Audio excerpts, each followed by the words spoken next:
এক্সামের প্রশ্নগুলা কিভাবে দেখবেন সেই বিষয়ে আজকে আপনাদেরকে তথ্য দেব। তো সবার আগে আপনাদের মোবাইল থেকে প্লে স্টোরে যেতে হবে। প্লে স্টোরে যেয়ে আপনাদের যে অ্যাপসটা লিখতে হবে ওইটা হলো সৌদি ড্রাইভার্স। মানে এই অ্যাপসটা আপনাদেরকে সার্চ করতে হবে। আমি আপনাদেরকে এটার লোগোটা দেখাচ্ছি যে প্লে স্টোর থেকে কিভাবে আপনারা যে এই দেখুন এই যে অ্যাপসটা সৌদি যে ড্রাইভার্স এটাতে আপনারা ড্রাইভিং লাইসেন্সের কম্পিউটার এক্সামের সমস্ত তথ্য পেয়ে যাবেন। ঠিক আছে? এই যে আমি আপনাদেরকে ঢুকিয়ে দেখাচ্ছি দেখুন।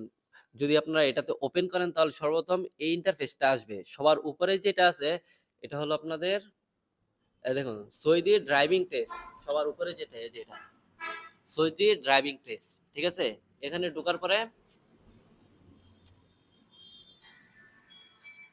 অ্যাপটা ওপেন করার পরেই আপনাদের সর্বপ্রথম এই যে এইরকম ইন্টারফেসগুলো আসবে। তাহলে আপনাদের সর্বপ্রথম এই যে দেখুন সৌদি ড্রাইভিং টেস্ট এখানে ক্লিক করতে হবে। আমি